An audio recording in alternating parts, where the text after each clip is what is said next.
Hello and assalamu alaikum everyone. I'm Hamzah FreelancingWala and I'm back with another interview. So as you guys know, we always come with a new guest. Today we have our new guest whose name is Miss Barbara Stauch.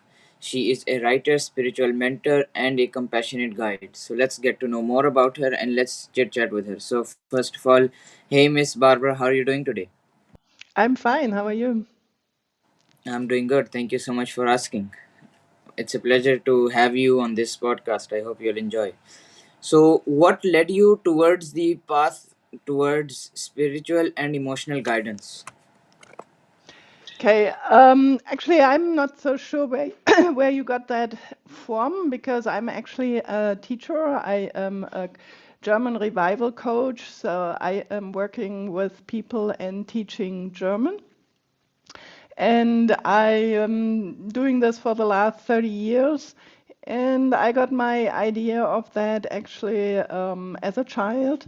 So I would say when I was um, entering school at the age of 7, I met my first foreign language, even though I was growing up in Germany. But I was then in school, and everybody talked as a dialect. So the Swabian dialect, which is not so easy to understand and way more difficult to speak. And so I was talking in a standard German, and all the kids were making fun of me. So, and then they were saying, hey, say this word for me and say that word for me. And of course, I couldn't pronounce it right. And then they laughed. And so after that, I guess that got my curiosity up to learn languages. And I'm now learning, I'm on my sixth language myself to learn. So I can put myself pretty much in the shoes of any language learner who wants to learn German. Wow, that's good. That's good to know that you are a language learner. Yes, I'm So, myself a yeah, learner, so I know about the hardships. yep, that's good to know. So, out of these six languages, which one is your most favorite? Even though I don't speak it very much, and very often it's actually French. I studied French, the French literature and linguistics for many years in university, and it is still my favorite. Of course, I'm talking German every day, and I'm living in America, so I'm speaking English every day. But I do like French, and so I don't have a lot of opportunity to speak it, but yeah, but I still like it. Okay, so what what inspired you to share your knowledge through writing? Um, I like stories, and so I like to write, and it's I don't know, I have the idea and I want to get it out of me. I want to get it on paper, and so and I don't use AI for that. So even not for ideas, I have the ideas in myself. And I like the process of writing, and like to write with my hand and pencil and paper, not so much on a computer and writing. It does something with your brain, so the connection between the hand and the brain is different than when you are writing. It feels to me a little bit more disconnected. And so I write my stories, and I don't care much in the beginning, at least, if it's good or not, and what is good. Who decides what is good? No? So I write it and review and so on, and then later let the people decide if they like it or not. It's not so much about income; it's more about a hobby and pleasant. Okay, that's great to know. So, since you have mentioned that you like stories, so what genre of stories are your favorite? Um, Also fiction and romantic stories, love stories, and criminal stories. Not so much science fiction or outer space or something that's kind of, it needs to be believable to me. And so even though it's fiction, it can still be believable. Yep, What that's I true. like to read is for example, autobiographies or historic novels. So even a love story set in a different century, that is still very interesting to me to get to know through a book how the people lived in that time. Okay, that's awesome to know. Thank you so much for giving that insightful answer. So, what, uh, how do you convey your messages, or you can say, how do you make deep concepts easy to understand using storytelling? Yeah, um,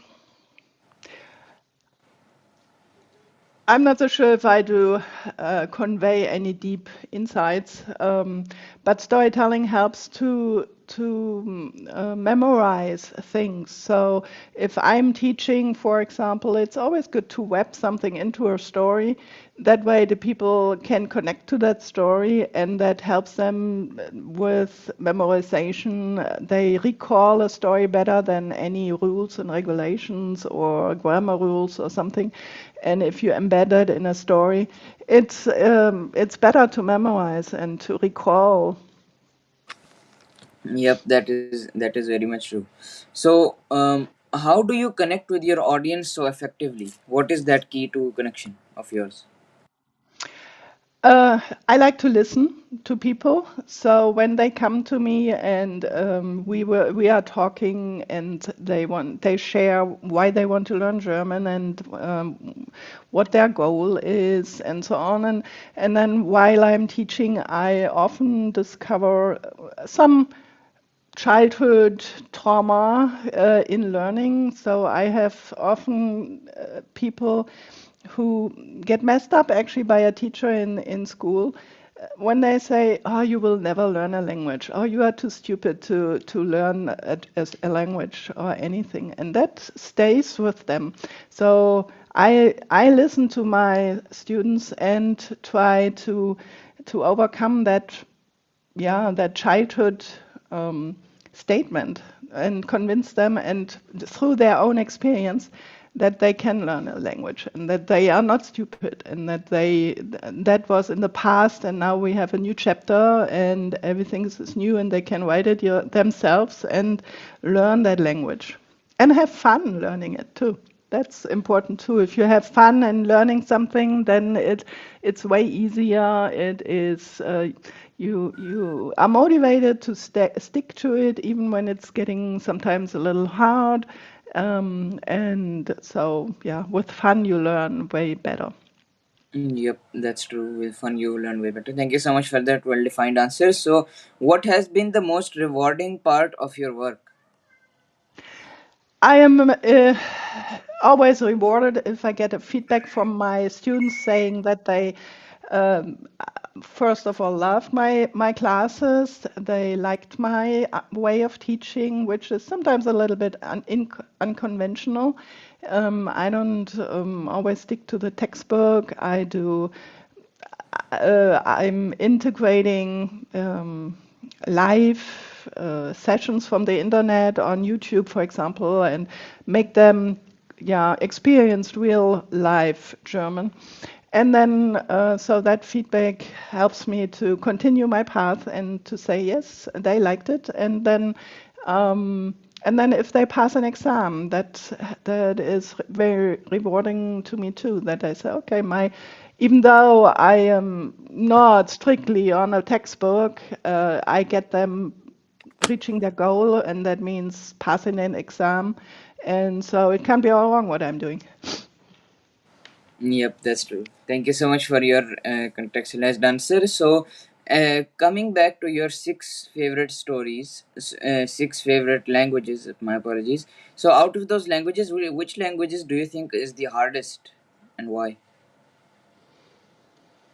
Mm, well, in school I studied Latin, and then I had to study some more Latin in university. So I would say Latin is the hardest because, of course, you don't speak it, and so you are just learning some theory, and you have to recall it, and that's a little bit difficult to connect it with real life situations. So that is hard. But then after I studied that, it helped me learning the other languages like sorry, like Spanish or Portuguese, which is then not so different from also which is based on Latin. So once you know the structure of Latin and the Latin grammar, you can apply it to Spanish and Portuguese and maybe Italian and late also Italian if I wanted to learn that. And yeah, so that helps me. Yep. So, but of course, I know people say that German is hard to learn because of the cases and the articles which change all the time. So, of course, yeah, you have to memorize there a lot. But actually, once you learn the pattern, once you can look at German actually like mathematics. It's kind of logic. It has rules. And so once you learn these rules and you can apply them, then all falls in place like a puzzle, and it's not that difficult anymore. But of course, it's a little bit more difficult than learning English when you have only one article. The indefinite article is and then you learn just the nouns. In German, you need to learn the nouns and the article to know what is the gender of the noun, and that helps you then putting everything else in place. Yep. It's a That's little good. bit more effort, of course, I would say, yes. Yeah, that's good to know. Thank you so much for your well-addressed answer. So, why do you think, why is community important in personal growth? What is the role of community in that? Well, in our AI world, I think people fear that we lose connection with each other. So we are here chatting online. We don't see us in real life. We are not in the same room. It has advantages and disadvantages. So the connection in a community helps us to stay human, I would say, because humans, they like to chat, they like to interact, they like to get their ideas across, they like to listen to ideas, they just want to know how the other is doing, and that is a little bit more difficult in if you are only online without any community. So I think that a community outside in real life is important. That's why the people like to live in a certain quarter of a city. That's where you get to know your people.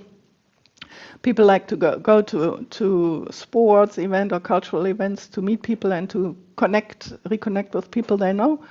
But you can do that online as well in an online community. And there, so I, for example, want to build up a community for German, and there you come and say, hey, this is so frustrating. I have problems with this and that, and then there will be another, hey, let me help you. I know how to master this. I did it this way, and then their ideas help another one to get across any hurdles and obstacles. And that's what community is about, to encourage each other to just to chat and have a good time with each other. And so that's why I create a community for German, yes. That's great. No? Thank you so much for that comprehensive answer. So, in this AI world, what do you think? What is the best way to make connections in real life rather than while being online? What do you think is the best way for that? It depends on your personality. If you're an extrovert, of course, that helps you with your first contacts because you don't hesitate to talk to people. You just, hey, you look different. Where are you from? And so immediately you are in a conversation. If you are more introvert, that is way more difficult for you to get out there and just talk to people. So it depends on your personality, but I would, if I'm completely a foreigner in a new country, I would probably go to any events the city organizes and look around. I would go uh, to the little mayor of a quarter or a city and ask about sports club, arts clubs, whatever you like to do. Maybe there are some people gathering in a book club and they are reading together or writing together or something. So I would probably reach out to those clubs and try to get into it and then start from there. Yes, thank you so much for giving that specific way of connecting in real life in this AI world. Yep. So, what have you learned from your audience? What is like a lesson that you have learned from your audience that is very. One lesson I learned is that my perspective is not always the right one. So, for example, I try to read in the faces of my clients, my customers, to see if they understood something, and then think, well, they have understand it, or maybe they didn't understand it. I explain it again or in a different way. And then later I get the feedback, hey, it was all clear, it's all good, and I just, yeah, misread that facial expression. Maybe they were just tired or had a problem at work or something, and I was thinking, well, that they had a problem with my teaching. So now, from that lesson, which I learned kind of early on, I always take time in my teaching to ask for feedback, and so to really get it right. Is that what I interpret? Is that right or not? Okay, thank you so much for your well explained answer. So, do you think that feedback works most of the time? Yes, it works pretty good. Yes. It unless you have maybe younger students or people who are afraid to say their opinion. Sometimes it's a little bit a cultural thing that people don't want to criticize you directly in your face. So if I know about that, people from different cultures, then I would ask the feedback in a different way. Maybe like in a poll, I create a poll so they can anonymously just click on yes or no or something and hide behind there so they don't need to criticize me directly. Um, yeah, but yeah, then I would ask for the feedback in a different way. But I think the feedback is important for my teaching so that I know that I'm on the right path. Yep, that makes that type of that your way makes sense. That's a good way. Thank you so much for detailing that. So, if you had to look back at your younger self, what type of motivation would you give to the younger Miss Barbara? Yeah, I probably would say, hey, follow your heart. Don't care about what other might thinking, because when you do what you think is right, because the other approve probably of what you are doing, then you will notice after a while that, hey, nobody was noticing what you are doing or not doing. And so just follow your heart in whatever you want to do and don't care about what other might be thinking or not be thinking and follow through.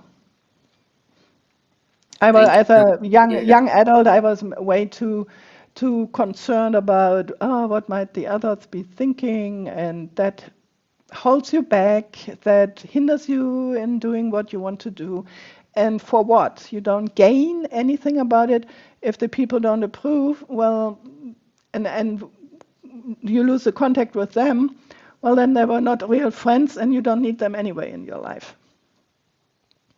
Yep, that's true. Thank you so much for telling us that. So, do you think people change with the passage of time, or there is another like type of way for that? I think people change in their way of life, yes. Life hits hard sometimes, and that makes you change. If you have one disappointment after another, that makes you thinking, well, I cannot trust anything. If anybody, if you lose a loved person that and you grieve a long time, then that changes you. Yes, life changes you during the years.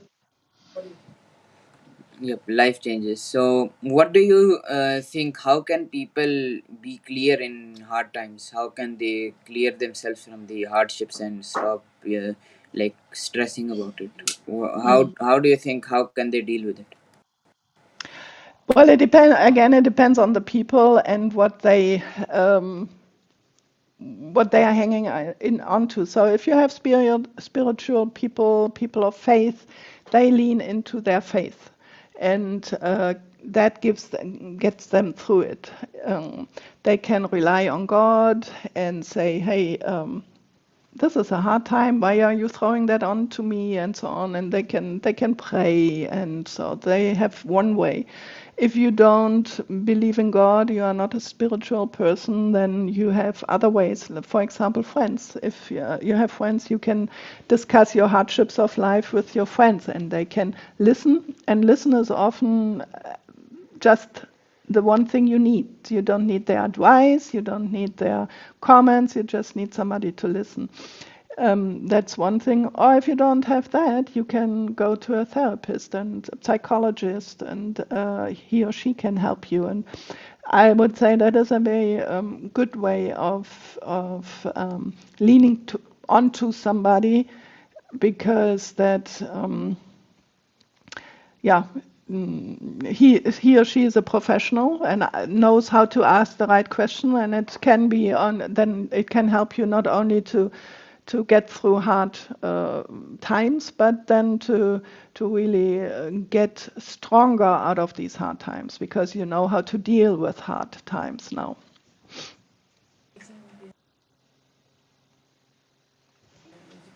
So what? So thank you so much for giving that detailed answer. So what do you think? Teaching is a hard type of profession, or you just need to be trained and you need to be gelled with the thing? You need to be trained. Um, when I'm in a foreign country, I met other people, other Germans. Then often I hear, "Oh well, I don't know what to do. I don't have a job here, but I can teach German because I know German." And I said, "Well, no, that's not the way it goes, because I studied to teach how to teach German as a foreign language." So there's a lot more involved than just knowing the language. Of course, you can a friend. You can say, "Hey, it is das Haus and not their house," for example, correct some mistakes. But how to teach it, you need to learn that, to study it, really go to school, know what is behind that teaching. There's a lot of theory, there's a lot of patterns, there's a lot of research behind how to teach a language, and then in my case, German as a foreign language.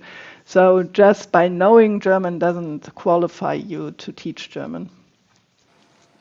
Okay. And it will be a frustrating job for both sides. For the one who wants to learn it, I said, "Well, what is he or she doing? I don't learn a thing." And the one who's teaching is then say, "Huh, how can I get that idea across? It is not that difficult." Well, yeah, for me as a native speaker, it might not be difficult, but it is difficult for the one who's learning. And depending on the native language with which he or she is learning, then it might be a big problem, beginning with the pronunciation. How do you pronounce certain sounds in German, which if you don't have them in your own native language, that's difficult.